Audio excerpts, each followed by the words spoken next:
নমস্কার প্রিয় ভক্তগণ, আজ আপনাদের সাথে জানাতে এসেছি মহাভারতের আদি পর্বের দ্বিতীয় গল্পটি।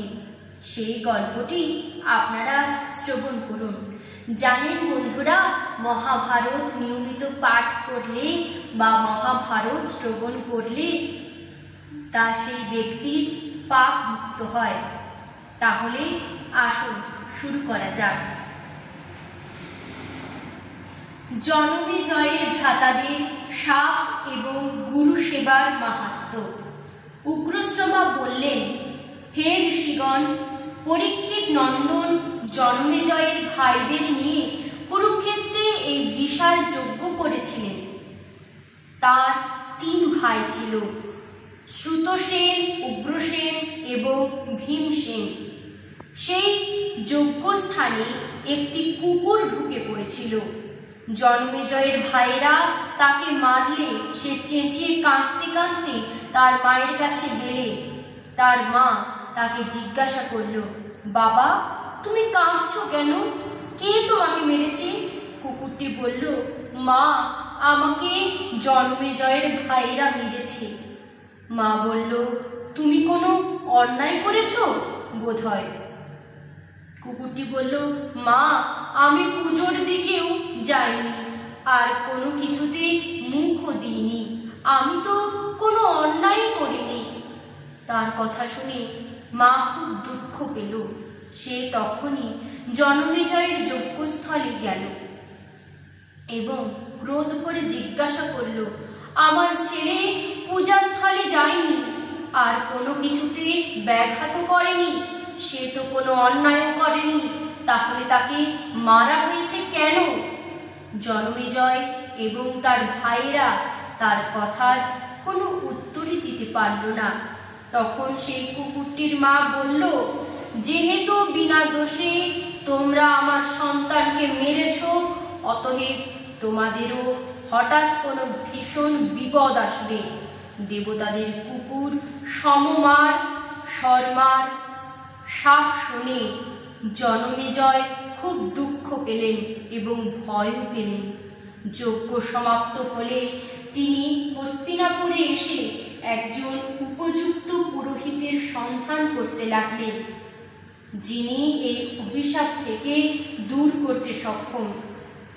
একদিন জনমেজয় যখন শিকার করতে গেছে, তখন ঘুরতে ঘুরতে নিজ রাজ্যে একটি আশ্রমের সন্ধান পেলেন।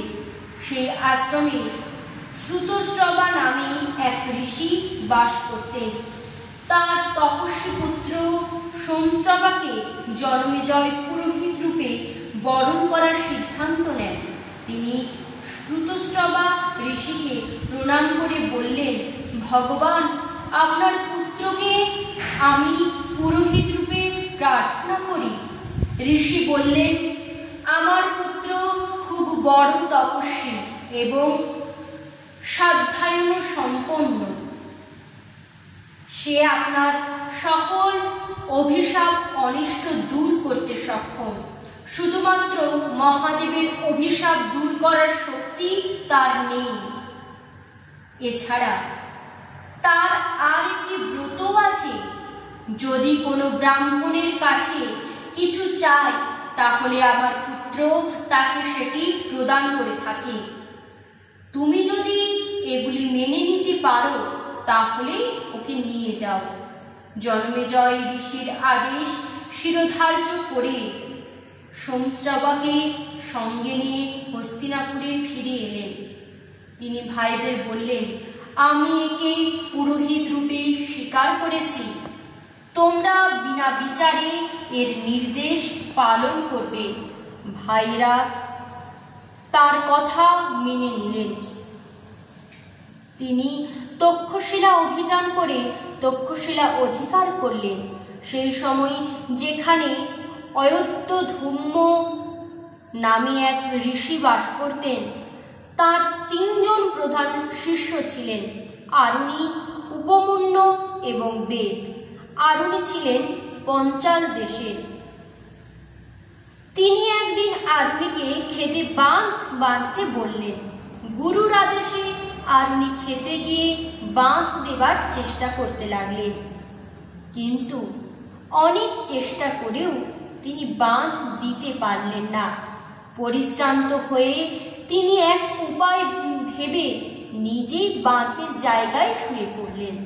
তার ফলে ক্ষেতে জল ঢোকা বন্ধ হলো। কিছু সময় পর অয়োধ্যম্য তার শিষ্যদের কাছে আরুণের খোঁজ করলেন। তারা জানালো যে আপনি তাকে বাঁধ দেবার জন্য খেতে পাঠিয়েছেন। আশ্চর্য হয়ে আচার্য তার শিষ্যদের বললেন, চলো তো সেখানে যাই একবার। খেতে গিয়ে আচার্য ডাকতে লাগলেন, আরুণী, তুমি কোথায়? এসো এখানে পুত্র।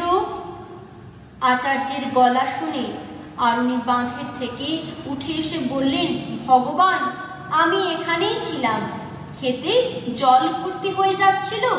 আমি অনেক চেষ্টা করেও সেই জল আটকাতে পারিনি। তাই বাঁধের মুখে সেখানে দিয়ে জল ঢুকছিল। আমি সেখানে জল বন্ধ করার জন্য শুয়েছিলাম।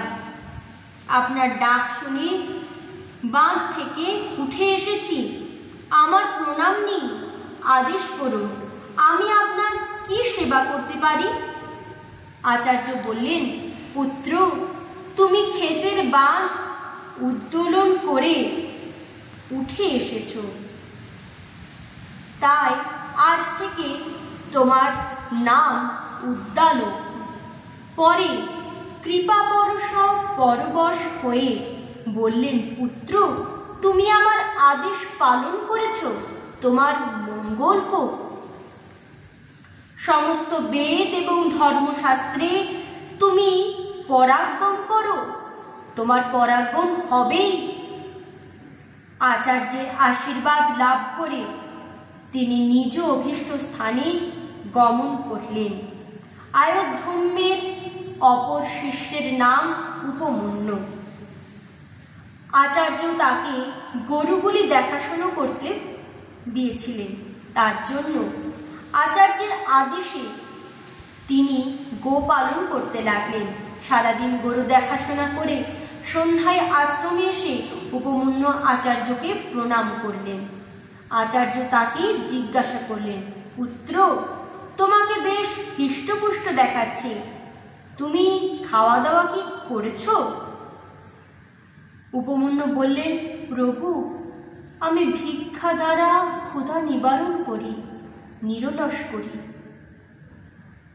আচার্য বললেন, পুত্র, আমাকে নিবেদন না করে তোমার ভিক্ষান্ন গ্রহণ করা উচিত নয়। তিনি আচার্যের কথা মেনে নিলেন।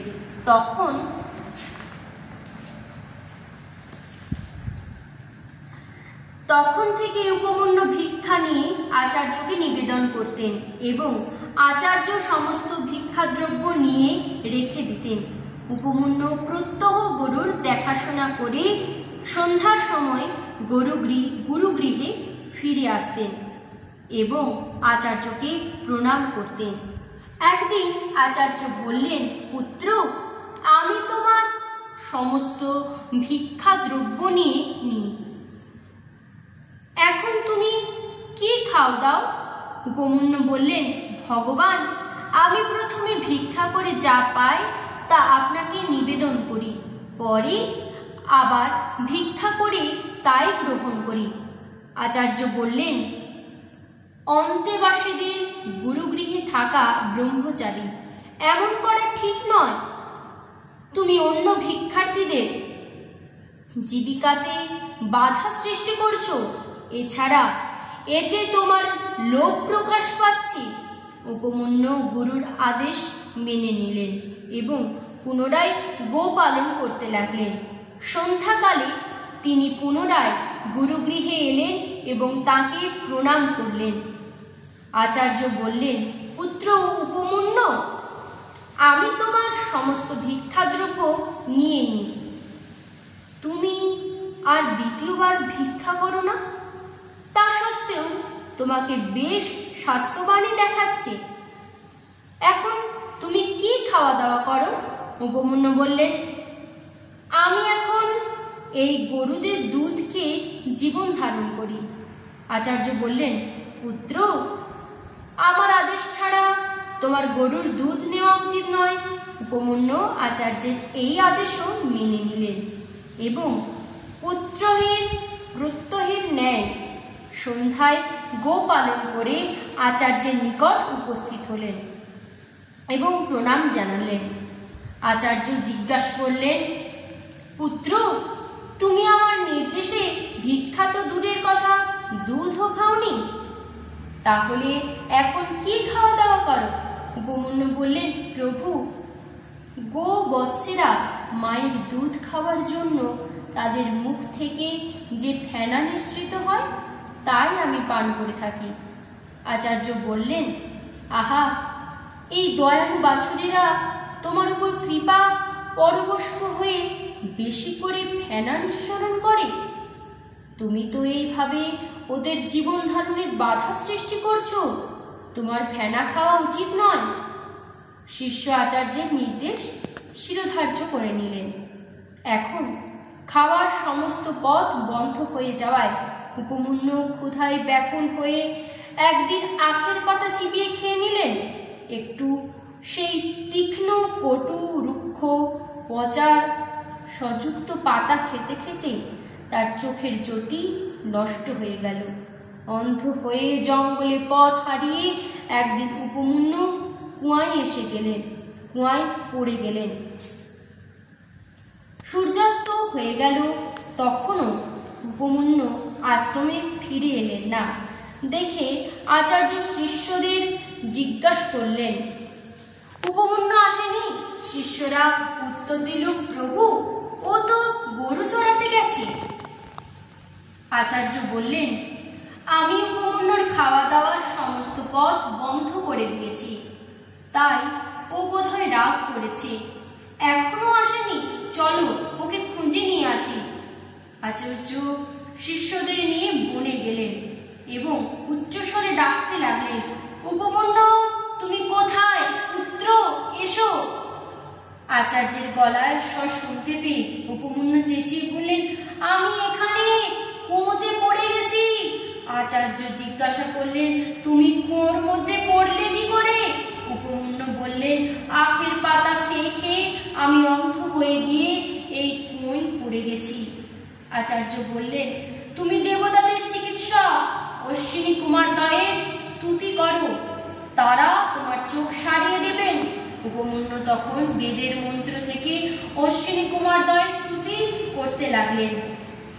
উপমন্যু স্তুতিতে প্রসন্ন হয়ে অশ্বিনী কুমারদ্বয় তার কাছে এসে তাকে পরমান্ন দিয়ে বললেন, তুমি এটি খেয়ে নাও।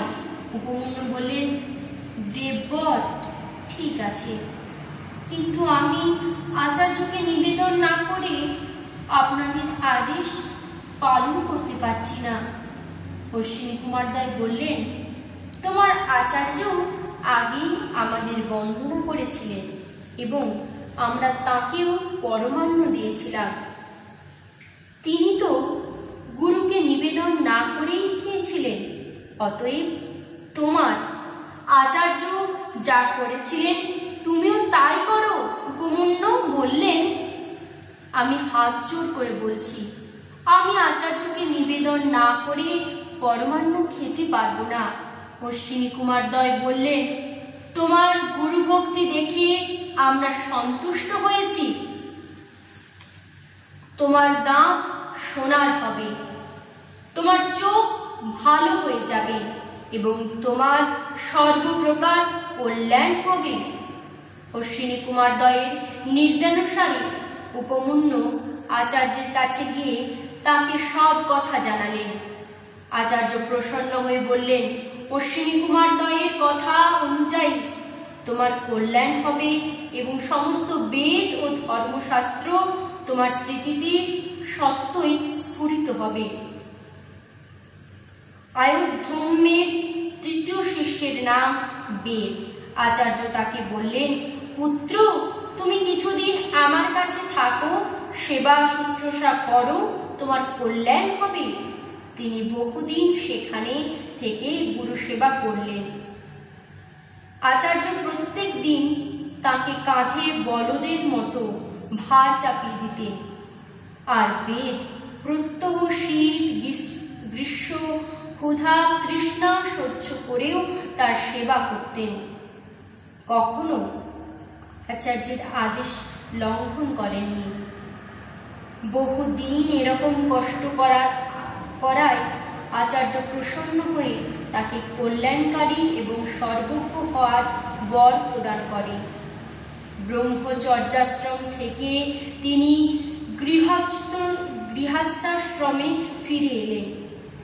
বেদেরও 3 জন শিষ্য ছিল, কিন্তু তিনি কখনো তাদের কোনো কাজ বা গুরু সেবার জন্য আদেশ করতেন না, কেননা তিনি গুরুগৃহের দুঃখগুলি জানতেন, তাই শিষ্যদের দুঃখ দিতে চাইতেন না। রাজা জনমেজয় এবং পৈশ্য একবার আচার্য বেদকে পুরোহিত রূপে বরণ করেন। বেদ যখন পুরোহিত কর্মের জন্য কোথাও যেতেন, তখন তিনি তার শিষ্য উত্তঙ্গকে ঘরের দেখাশোনার জন্য রেখে যেতেন। একবার আচার্য বেদ ঘরে ফিরে তার শিষ্য উত্তঙ্গের সদাচার পালনের অনেক প্রশংসা শুনতে পেলেন। তিনি বললেন, পুত্র, তুমি ধর্মপথে দৃঢ় থেকে আমার পর্যাপ্ত সেবা করেছ। আমি তোমার কাজে প্রসন্ন হয়েছি। তোমার সকল কামনা পূর্ণ হবে। এখন তুমি নিত্য কর্মে মন দাও। উত্তঙ্গ জিজ্ঞাসা করলেন, আচার্য, আমি আপনার কোনো প্রিয় জিনিস আপনাকে দিতে চাই। আচার্য প্রথমে নিতে রাজি ছিলেন না, পরে বললেন, তোমার গুরুমাকে জিজ্ঞাসা করো। উত্তঙ্গ তখন গুরুমায়ের কাছে গেলেন। তিনি বললেন, তুমি রাজা পৈশ্যের কাছে গিয়ে তাঁর রানীর কানের কুণ্ডল চেয়ে আনো। আমি 4 দিন পরে যে ব্রাহ্মণ ভোজন করাবো, সেই দিন সেটি পরে খাদ্য পরিবেশন করব। তুমি এইটি পারো? তুমি যদি এইটি পারো, তাহলেই তোমার কল্যাণ হবে, নচেত নয়। উত্তঙ্গ ওখান থেকে গিয়ে দেখলেন একজন খুব লম্বা চওড়া ব্যক্তি এক বিশাল বলদের উপরে বসে আছেন। সে উত্তঙ্গকে ডেকে বলল, তুমি এই বলদের গোবর খেয়ে নাও। উত্তঙ্গ তাতে রাজি না হয়। সে বলল, উত্তঙ্গ, তোমার আচার্য এটি আগে খেয়েছেন, অত চিন্তা করো না, খেয়ে নাও। উত্তঙ্গ বলদের গোবর ও গোমূত্র খেয়ে নিয়ে তাড়াতাড়ি করে মুখ ধুয়ে সেখান থেকে রওনা হয়ে গেলেন। উত্তঙ্গ রাজা পৈশ্যের কাছে গিয়ে তাকে আশীর্বাদ জানিয়ে বললেন, আমি আপনার কাছ থেকে কিছু নিতে এসেছি। পৈশ্য উত্তঙ্গের মনোবাসনা জেনে তাকে অন্তঃপুরে রানীর কাছে পাঠিয়ে দিলেন। কিন্তু রানী মহলে গিয়ে উত্তঙ্গ রানীকে কোথাও খুঁজে পেলেন না। তিনি ফিরে এসে রাজাকে একথা জানালেন। রাজা বললেন, আমার রানী অত্যন্ত পতিব্রতা। কোনো মিথ্যাচারী অপবিত্র মানুষের পক্ষে তার সাক্ষাৎ লাভ সম্ভব নয়। উত্তঙ্গ তখন স্মরণ করে বললেন, ঠিক তো, আমি পথে আসতে আসতে কিছু খেয়েছিলাম। পৈশ্য বললেন, পথ চলাকালীন খাওয়া নিষেধ, অতএব আপনি অপবিত্র। তখন উত্তঙ্গ পূর্বমুখী হয়ে হাত পা মুখ ধুয়ে 3 বার সম্যকভাবে আচমন করে 2 বার ভালো করে মুখ ধুলেন।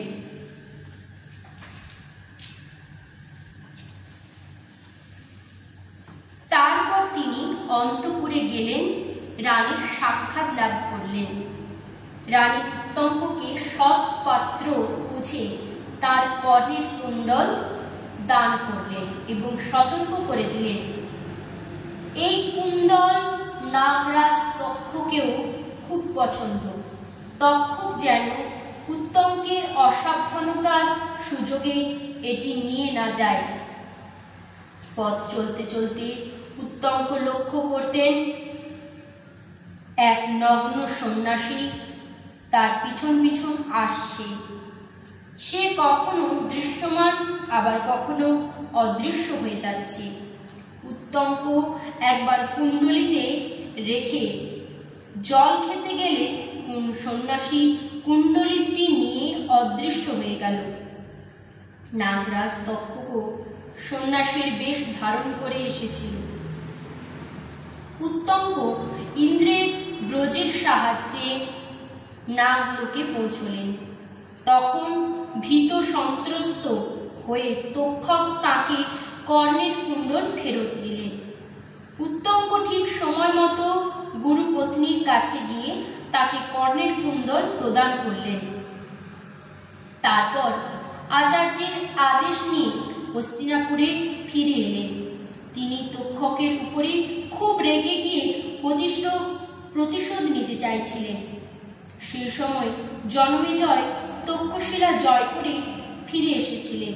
উত্তঙ্ক বললেন, মহারাজ, তক্ষক আপনার পিতাকে দংশন করেছিল।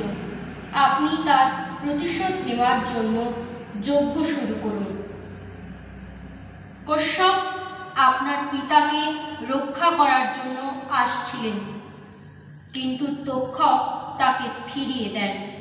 আপনি এবার সর্পযজ্ঞ করুন আর তার জ্বলন্ত অগ্নিতে সেই পাপীকে ভস্ম করে দিন।